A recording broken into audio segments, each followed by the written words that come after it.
কালকে শ্রীনগরে এসেছি আর আজকে যাব সোনমার্গে, তাই সকালে ব্রেকফাস্ট সেরে নিলাম। ইডলি, পুরি, পরাঠা, স্ক্র্যাম্বলড এগ, অনেক অপশন ছিল। এবার আমরা হোটেল থেকে চেক আউট করে যাচ্ছি সোনমার্গের উদ্দেশ্যে। শ্রীনগর থেকে সোনমার্গের পথে যেতে যেতে যেন প্রতিটা বাঁকেই এক নতুন দৃশ্য খুলে যায়। রাস্তার দুই পাশে আকাশ ছোঁয়া পাহাড় আর মাঝে মাঝে ছোট ছোট গ্রাম, যেন চিত্রকরের তুলি দিয়ে আঁকা স্বপ্নের দেশ। সোনমার্গ টানেল আসার আগেই একটু দাঁড়িয়ে এখানকার ভিউটা এনজয় করছি। সত্যিই অসাধারণ। এই যে সোনমার্গ টানেল, খুবই সুন্দর। মাত্র 15 মিনিটে 6.5 কিলোমিটার ক্রস করা যাবে। টানেলটা খুবই সুন্দর, এক কথায় অসাধারণ। টানেল ক্রস করলে আস্তে আস্তে আমরা পৌঁছাবো সোনমার্গের থাজিওয়াস গ্লেশিয়ারে।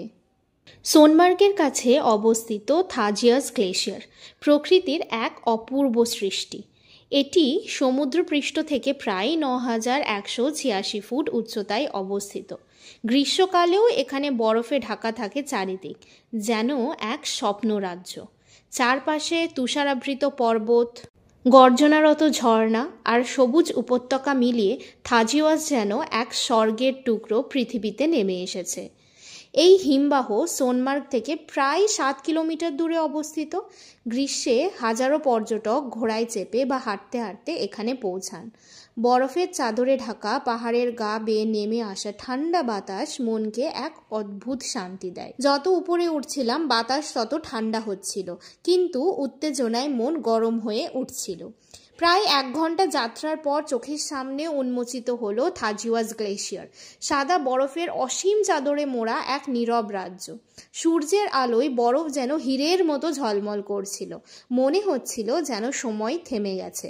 কিছুক্ষণ সেখানে দাঁড়িয়ে আমরা প্রকৃতির সেই পবিত্র সৌন্দর্যে হারিয়ে গেলাম। ফিরতি পথে সূর্য একটু নরম হয়েছে। এবার ছিল আমাদের ফেরার পালা। আমরা সোনমার্গেও আর্কো হোটেল অ্যান্ড রিসর্টে স্টে করেছিলাম। আর এই যে আমাদের রুমটা খুবই সুন্দর।